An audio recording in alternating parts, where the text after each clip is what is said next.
The movie, the drama, is so much deeper than anyone else is talking about, and we have to talk about it today. Today, we're going to be talking about the drama and how it takes you through such an emotionally charged experience, but how there is a huge, deep meaning underneath the surface that I don't hear anyone else talk about. So we are going to be talking about that today. There are spoilers in this video as we are going to be talking about the entire plot of the movie. So if you have not yet seen the movie, The Drama, starring Robert Pattinson and Zendaya, go ahead and watch that first. Save this video and come back to it. Unless you don't care about spoilers, because we are going to have a lot of them in this video. You have been warned. Welcome back to Jayla's Journal, where I talk about whatever the heck is on my mind. And the one thing that has been on my mind all month is The Drama. It is April 30th as I am filming this, and I watched it when it first came out. I was giving it a little bit of time to make sure everyone else could watch it before we sit down and chit chat and kiki about what actually was happening. Welcome to my journal.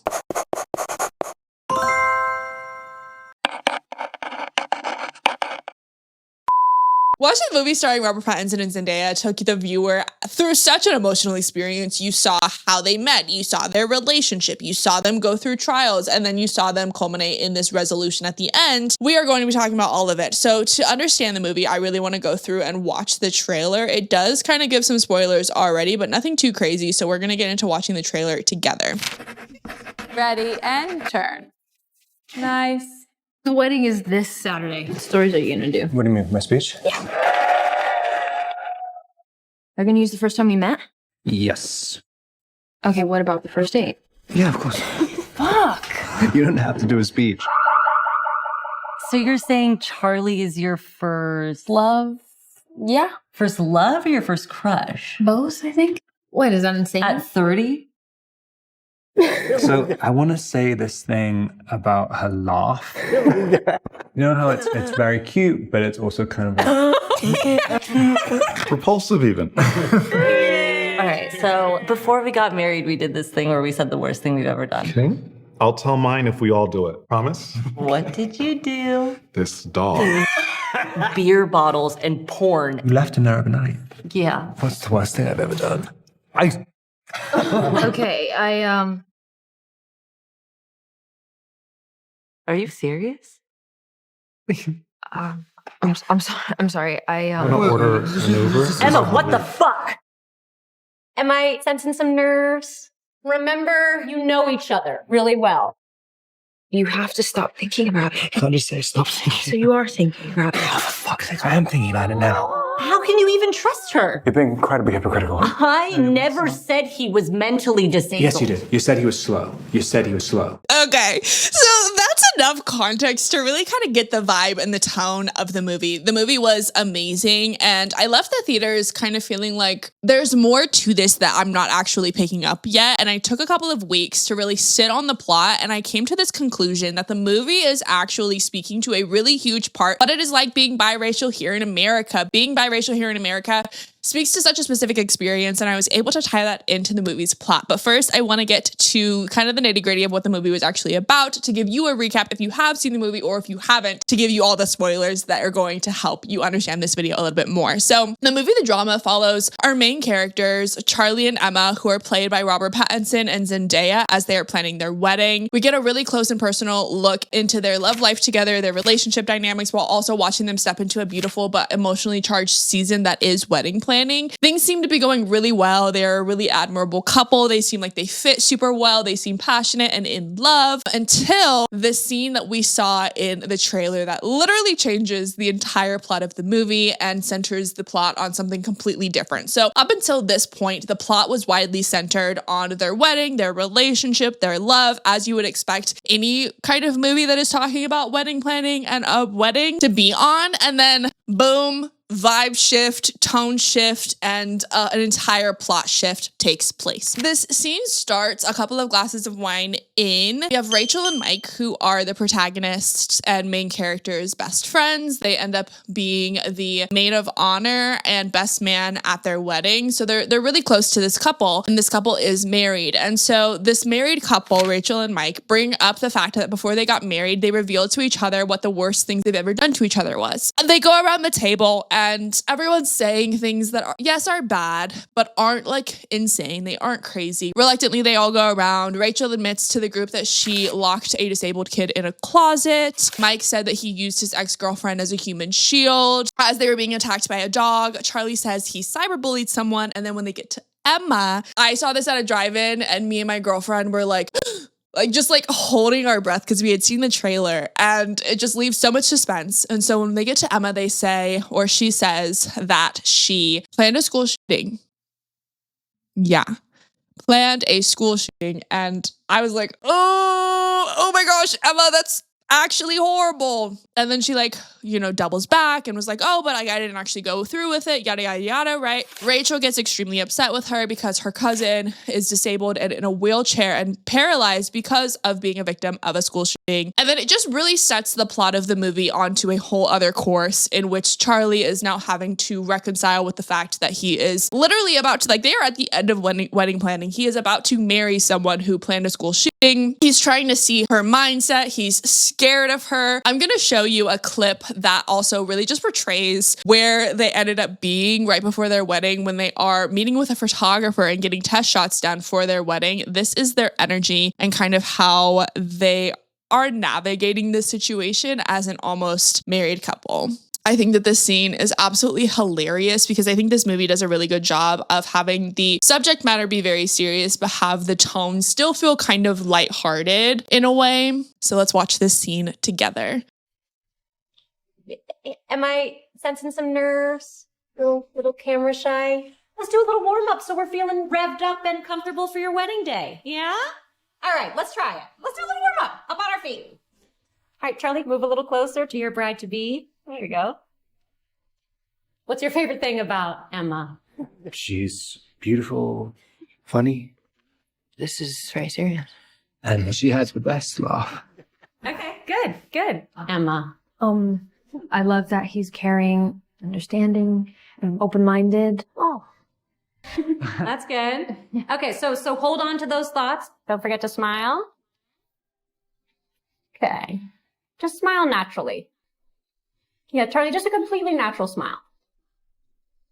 Just like how you would smile in life. Sorry, that's hella funny. I'm sorry. And then knowing obviously what the movie and what actually happens, they are super uncomfortable. They're like, who the fuck am I about to marry? It's a whole thing. So I want to also highlight some Black creators who talk about the movie in a way that I definitely feel is very literal. I think that that's something that I'm seeing and that I was seeing when the movie first initially came out is a lot of creators kind of taking the literal approach, which there's nothing wrong with. They're like, okay, let's actually look at the facts of what is happening and let's commentate on it. Is Emma's secret realistic? Thrillers, if none of the film has been out for a couple of days, there's been a lot of discourse on Emma's secret and how unrealistic this entire thing is, specifically for a mixed woman. Pair that with the knowledge that Emma was supposed to be a white woman before Zendaya was cast, and it creates the thought process that all the overtones of racism and race and class in this film were made by accident and not on purpose. Here's the thing, after Zendaya and actually Mamadou was cast into these roles which were written to be white, the film fundamentally changed. It's very clear that the director and the writers were aware of that and made those changes accordingly. So what initially started out to be a fun script about what you're willing to accept for love quickly morphed into this social commentary about interracial marriage, acceptance amongst the community, and jealousy amongst women. It's little moments that color in Emma's background that suggest that this was all done on purpose. From learning that she's a latchkey military brat with no attachment to her blackness, to seeing that even in adulthood she has no black friends, not even an intimate moment with the character Mike, to the fact that her conversations with Charlie, where she's explaining her mindset and why she decided to plan a mass shooting, highlights that this was intentional. Not everybody quoting the statistics of a black woman actually committing a mass murder feels really strange to me because I thought that was the point. One, she doesn't commit this mass murder. Two, the fact that she is a mixed woman is what makes this secret so surprising. I think it's important to note that Emma chose empathy when she saw the repercussions of a mass shooting. Her gender and race is exactly why she doesn't end up being an incel. Because we all know if Emma was a white boy, she would have seen herself in that shooter and followed suit. Emma was a military brat who had to develop a new character for herself every time she moved. And anyone who's ever met a military brat, a lot of them grow up colorless. Grow up in these incubators where they're not interacting with the general public the way that we are. Emma doesn't have community. The moment that she receives it, she turns a new leaf. I agree that by statistics alone, it is unrealistic that a black woman would ever commit a mass shooting. But the point is, she doesn't commit it. That Emma is mixed plays into her decision making in ways that she doesn't even consider. Down to her not realizing that also may be a reason why she was being bullied so hard. The fact that Charles's immediate response is to fetishize her. Race plays so subtly in this film until it reaches a boiling point where you cannot ignore it. Ultimately serving as a cautionary tale for black people who decide to be in white spaces without any community or sense of self. You can end up like Mike with a dominating white partner who's committed to performing humiliation rituals on you to help them with their moral high ground, or you can end up like Emma with a coward for a partner who will never be comfortable with discussing race and how it affects you. Obsessed with her take, and it's actually a very similar direction in which I'm going to be going. And as you guys will see, I'm super excited for you guys to hear about my thoughts. We're gonna watch one more. There is one very crucial element into understanding Zendaya's character Emma in the drama. There will be spoilers for the drama, so if you do not want to be spoiled for the drama, do not watch this video. Come back to it after you've seen the drama. The crucial element to understand about Emma is best summed up by the legendary tweet she was showing feet in racial chat room. Also, if you don't know the reference, showing feet on racial chat rooms, that is what Doja Cat did as a biracial woman, which kind of shifted her public perception of like, oh, you're like just a biracial girl, you're one of us, right? Into like, oh, you are right-leaning and you cater to white audiences. Which is a hilarious tweet on face value, but in a larger cultural sense, it's been a great way to describe the ways in which non-white people can be radicalized down an alt-right pipeline. I think how Emma got to that point can be very easily explained by what it has been like to grow up online within the past 10 years. There's one word that she says while explaining to Robert Pattinson's character Charlie that made me understand all of what was going on with her at that time. She uses the word the aesthetic to address why she even contemplated doing something like that. Her use of the word aesthetic absolutely lends itself to the fact that she was probably attracted to sides of the internet that do heavily glorify violence for the aesthetic of it. Think about like what you understand about early 2010s Tumblr. It's a lot of aestheticizing things that aren't exactly aesthetics, whether it be drugs, whether it be self-harm, whether it be just any kind of depressive episode. If I was a betting woman, I would say that Emma was probably someone who frequented the true crime community, which again, around 10 years ago was beginning to become mainstream pop culture. Was when we were seeing a massive uptick in the alt-right pipeline beginning to go to other areas of culture and society to recruit members. From an online perspective, inklings of what we understand the alt-right pipeline to be were really beginning to grow around this time, and especially again on sites like Tumblr. Emma may not be a character that we have seen committed to film's canon before, but that doesn't mean that that type of person doesn't exist. We have to look to today. There are many aspects of an alt-right pipeline that can exist for multiple identity groups. We can think about the trad wife movement. We can think about the ways in which many racialized groups are beginning to lean conservative, especially in regards to things like immigration. It's all the things that we talk about, which is like the dissonance. How can someone hold one identity marker but believe in another identity marker that is counterintuitive to their identity marker? Emma is a character that represents that the culture of violence in America is not always sequestered to one group. Now we are beginning to see the ways in which white supremacy culture and the alt-right pipeline have seeped into other identity groups, and I think Emma is a representation of that. Love that commentary as well. I love how she is able to just say like, okay, we can all be victims of white supremacy in this country and of like violence glorification and of like being subject to the alt-right mindset. Like it targets all of us. It isn't just like one specific person that can like sit into these spaces. So let's get into my theory. And obviously my theory is extremely personal to me. I grew up biracial here in America. I grew up in the West. So I think that the West has a very different experience than like the South would, for instance. But I grew up with a white mom, a black dad, and I didn't grow up with my dad in the home. So my experience is kind of going to be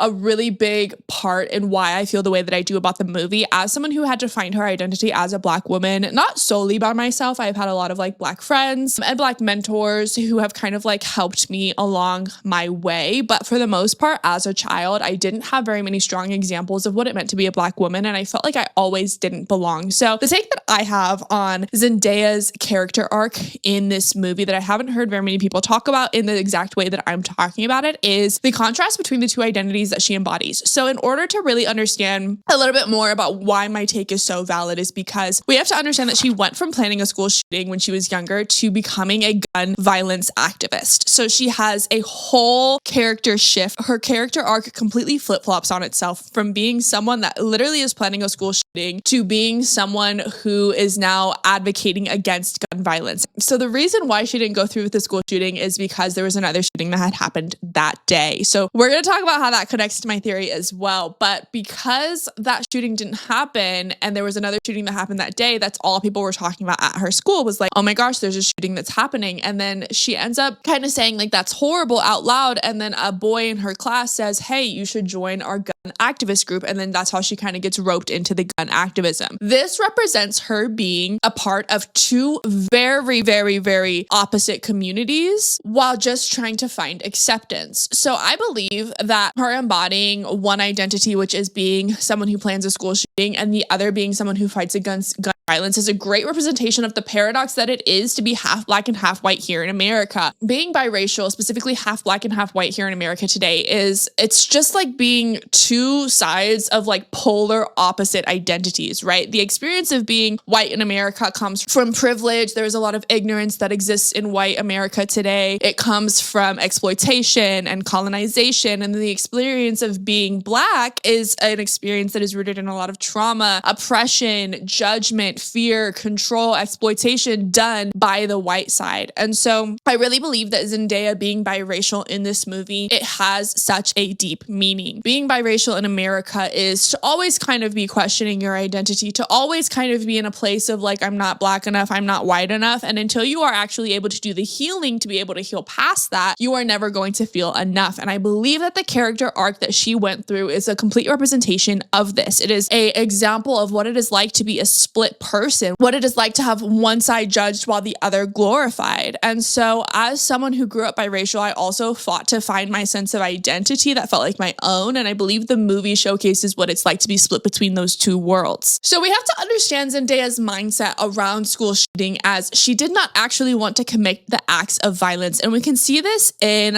one of the scenes in the movie where she's like posing and like aesthetically trying to hold the gun. Editing Jayla here to also say that the earlier clip that I showed, this one right here of her confidently holding the GUN, is also indicative of the growth that she's experienced from that little teenage girl who was trying to find her identity now into the woman that she's stepping into by being forced to face these shadow parts of her identity. She is instead not trying to be a school shooter. What she is trying to do is receive the validation that school shooting comes with. That is why she is filming it. So we have to understand the glorification of gun violence here in America. The people who commit these horrible acts, they, yes, wanted to commit the violent acts, and does not take away from that in any way, but they wanted the memorialization that they believed would happen because of the school shootings that they went through. We can look at Columbine, for instance. The shooters that committed the Columbine shootings completely documented the whole thing, and it became this subculture on the internet of the glorification of violence. Something that came to my head just now in the early 2010s was American Horror Story, for instance. I was an American Horror Story preteen down. Like, I loved American Horror Story, and I specifically loved the main character, who was Tate, who committed a school shooting and ended up becoming a ghost in American Horror Story because the police shot him. Editing Jayla here to say that that's insane. The fact that that was like the love interest, or like the person in the show who was like the heartthrob, insane. Just to say that really quick.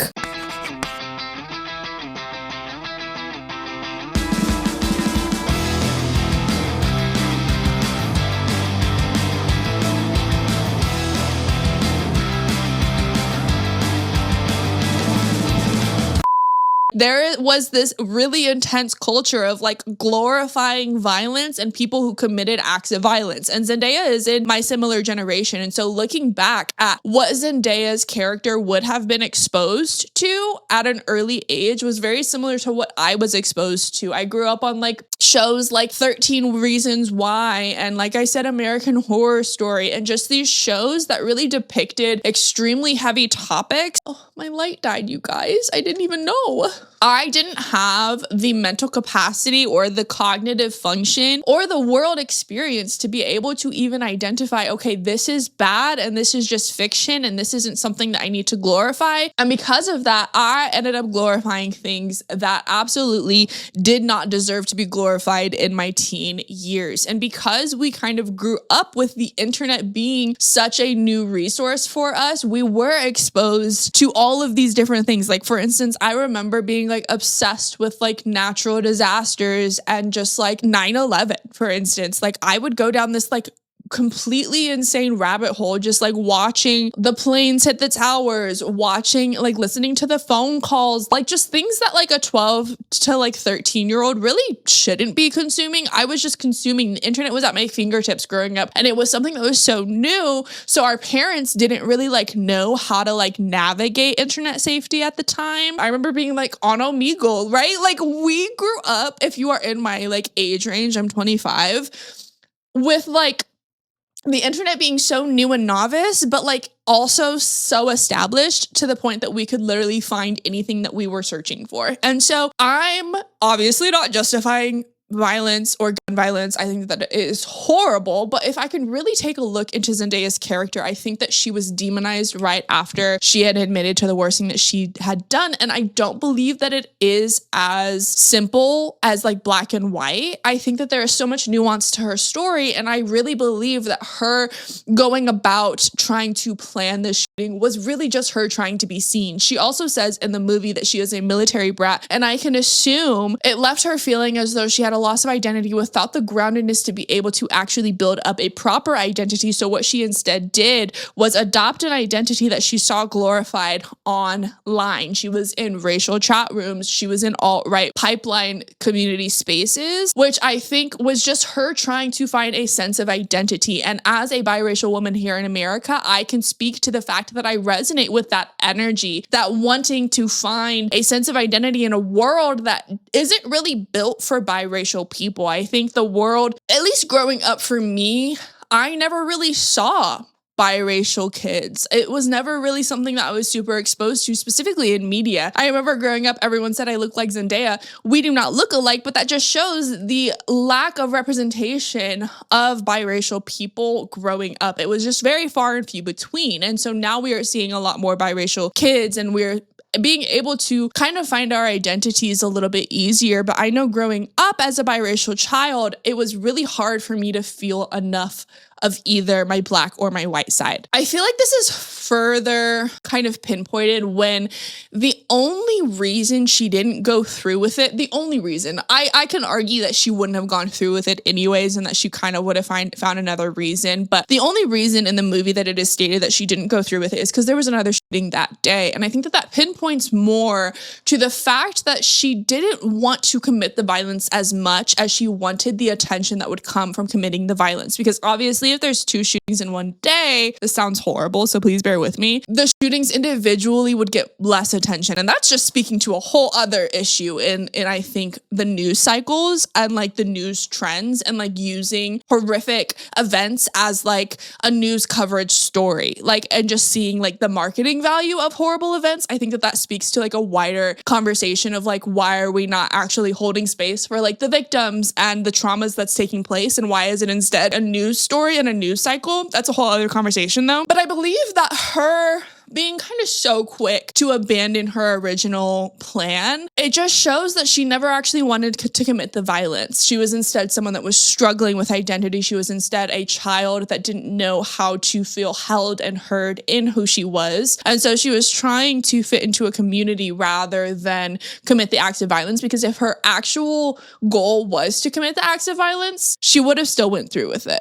You know what I'm saying? We can see also her not feel good enough for either identity. When she was planning the shooting, she did not feel good enough. Like, that girl was stumbling through her testimonial video. She she was not confident. Like, she was not confident and she was not serious. Like, she was playing this role. And it did feel as though she also kind of felt like she was playing a role when she was in the gun activist space. She was like in it. Like, she was getting dragged by the police, if I'm not mistaken, in one of the scenes. She had like the face paint, like all of it felt like an aesthetic. And oftentimes I do feel like because of the fetishization of biracial people, specifically half Black and half white people, specifically half Black and half white women, there is this energy of just stepping into aesthetics that cater to whatever subgroup or sub-community you are a part of. And I believe that that was her doing that. And we can see her not feel good enough for the activism role that she plays when her dad is giving her wedding speech. He says, oh yeah, she was a gun activist. She got into gun activism and like hated